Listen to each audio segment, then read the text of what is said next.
Near the southern edge of the Little Rockies, an island mountain range near the heart of eastern Montana's plains, generations of miners built their livelihoods and communities on ever-changing methods of extracting silver and gold from the mountain known as Goldbug. While the mine yielded hundreds of millions of dollars in precious metals, the real price to be paid has only recently started to become clear in the millions of dollars it will cost in perpetuity to contain the mountain's chemicals to keep the water, wildlife, and surrounding plains safe.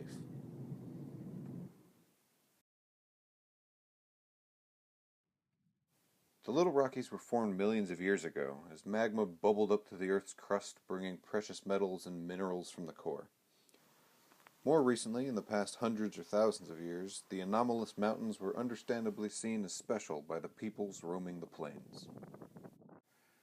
You can still find some of the old fasting nests up there. I think Grovants they were kind of horseshoe shaped. Yeah, kind of horseshoe shaped, and also called we call them cribs also, or Yeah. because when you go up there, in the elements and the dangers, and you have a spot, and that's your spot, and it's stones, Yeah. a circle of stones with a doorway, Yeah. with an opening. They called them fasts, holy sleeps or holy laydowns, beit dancibits, and it, Mhm. yeah, holy sleep or holy laydown, yeah, and they usually lasted 4 days. But anywhere in those mountains you go up there, you can find evidence of these nests, As settlers and homesteaders started migrating to the area, the new residents found new significance. Well, prospectors first found gold up there in the 1880s, actually even before the current reservation boundary was established. And so initially they were working placer gravels in the streams for about a decade on the south side of the mountain range. And eventually they also discovered underground gold deposits in the early 1890s, and so these prospectors then began trespassing on reservation lands. This later led the federal government to withdraw some of the lands that had been established as reservation lands and buy them back from the reservation so that they could then allow the mining to continue there.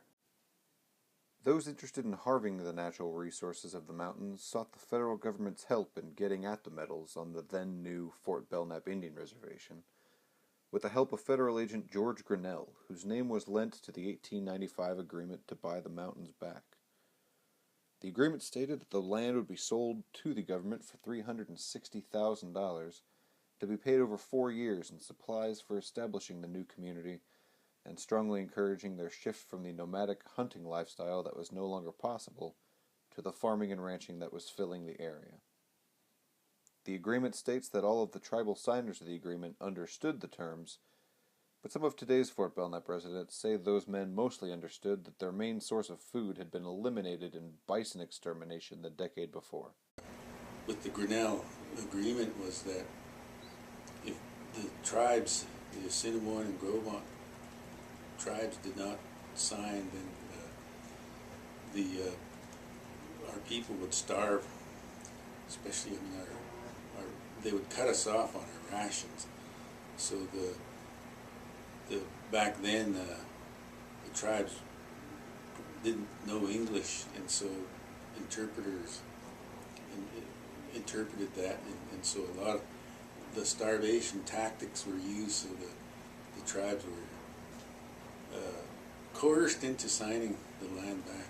A lot of them old timers, you got to think of the mentality of what happened to these Indians, back in them years. You got to think 1881 was probably the last real good year they had the buffalo hunt.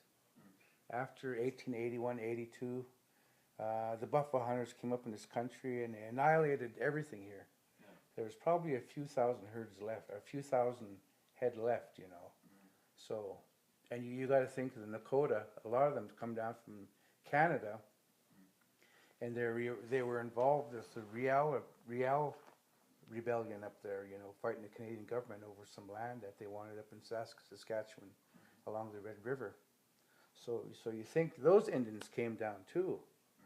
and they were hit hard by no food, poor shelter, fighting the government, and so you got to think their mentality is, oh, geez, these guys are making these statements like, if we don't make a treaty, that what's going to happen to our kids in 10 years or next year?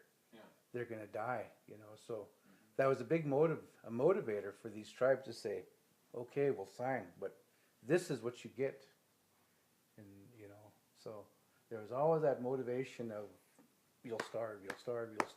Which was a big threat, to both of these tribes, I mean, they lived real rough, them years. Yeah. With the land purchased, the stage was set for Zortman-Landusky to form, grow, and get to work. Mining went on there up until sporadically, probably until the 1950s. And they were, for their day, they were very large underground gold mines.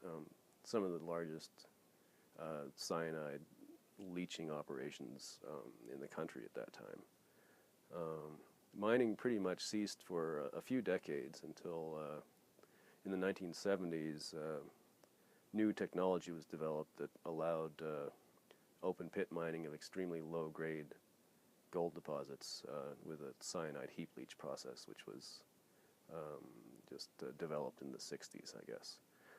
Through the 80s and 90s, Pegasus blasted the west side of Goldbug Mountain, then placed the rubble on massive, sometimes 100-acre heaps, like these two largest ones built in 1987 and 1991, where it was soaked in a cyanide solution that leached out the gold to be processed out later.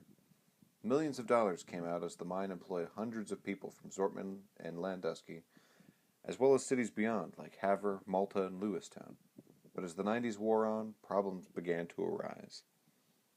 The state sued the company in 1994 for Clean Water Act violations, and the Fort Belknap tribes and the EPA joined the lawsuit about a year later. It was ultimately settled via a consent decree, which required the company to take a number of actions to post additional bond, to build water treatment facilities, and pay some fines and a few other things. So, from 1996 to 2001, the price of gold dropped from $387 to $271. Though the following decade would see gold prices quadruple, Pegasus had already bailed. Mistake number one. Another mistake was getting massively in debt in overseas projects during that decline. See, when they first shut down, they weren't broke. They didn't go broke for a year to a year and a half. They had $400 million in the black when it shut down, waiting for permits. Yeah. They weren't broke. So why did they shut down? Well, we run out of work permits. Okay. And we had to wait. It took a year for the permits to come through. And in that time, they had a bunch of young engineers, went to all over foreign countries and bought up mines and blowed the money. And when the permits come through, there was no money. So they took bankruptcy. They'd invested heavily, on the order of a few $100 million that they had put into a project in Australia, that they were banking on higher gold prices to make this project viable. And when the gold prices dropped, they had basically invested hundreds of millions of dollars, a lot of which they'd borrowed in advance, into this Australian project, and that's what pushed them into bankruptcy. In 1998, Pegasus declared bankruptcy, and suddenly the mountain covered in cyanide pools was the government's problem, and that was just the one they knew about. Our focus had always been on treatment for cyanide, to clean up all the cyanide at the closure, and the plan was basically to rinse these big leach pads with fresh water and irrigate the water in what's called a land application disposal area. And we had bonded for that.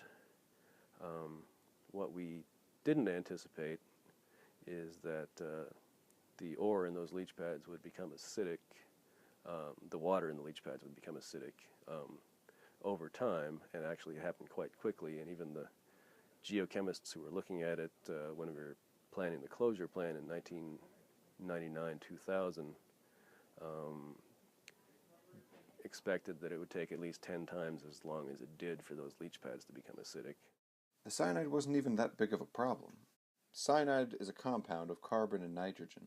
When mixed with water, air, and sunlight, the carbon bonds with oxygen from the air, forming and releasing carbon dioxide into the atmosphere. And the nitrogen forms nitrates in the water, which can cause problems, but are already all over the area from common fertilizers. The real problem was sulfides that filled the mountain, mostly iron sulfide, also known as pyrite or fool's gold.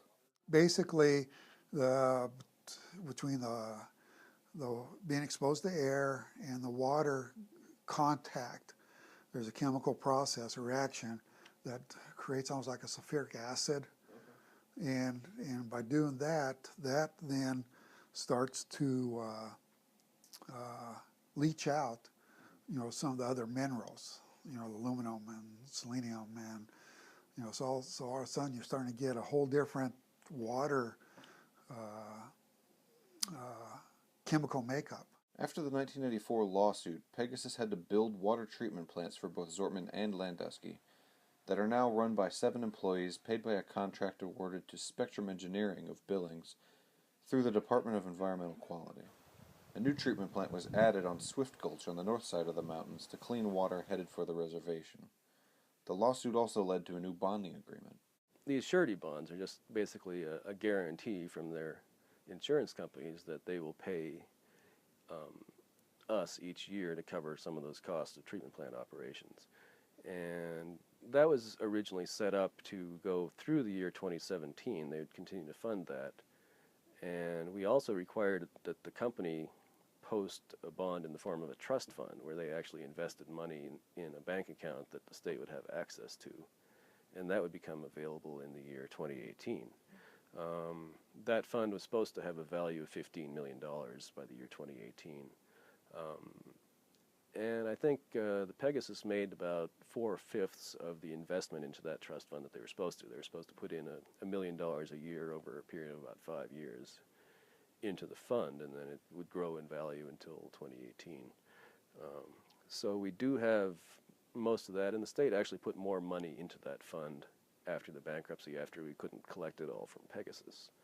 So most of that fund is in place and is, will have a value of something like $14.7 million in 2018.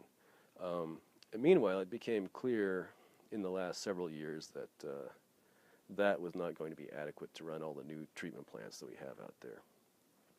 So in 2005, Jonathan Windyboy sponsored legislation for the state of Montana to set aside about $1 million a year of, again, I think this is funds that come from metal mine taxes, that go into an account that's another trust fund that will have a value of between $19 and $20 million in 2018. So both of these long-term trust funds will become available for our use in 2018.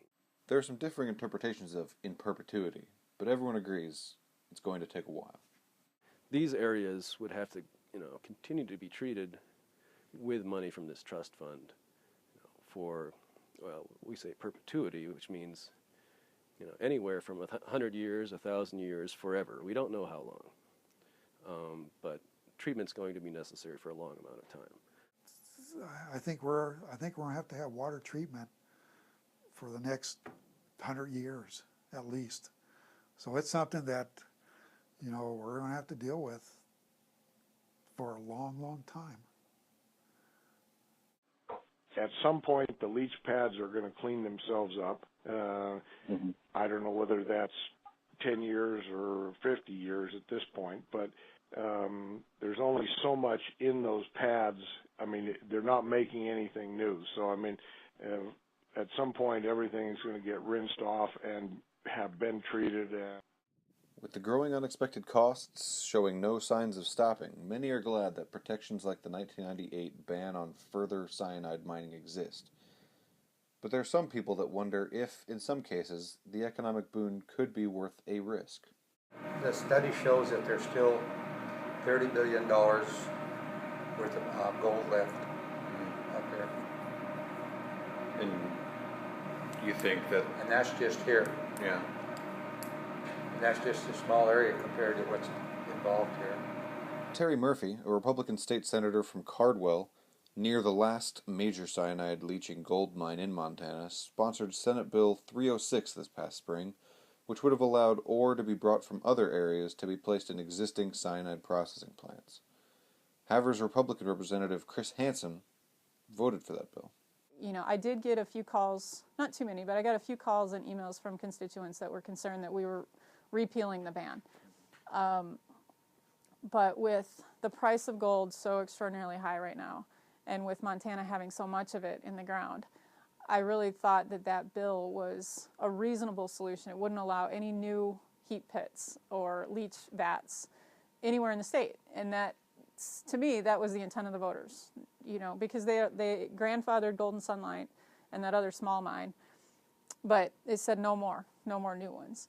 And this seemed to be a reasonable compromise that we could allow people to take advantage of the enormous market for gold right now, but not open any new heap pits.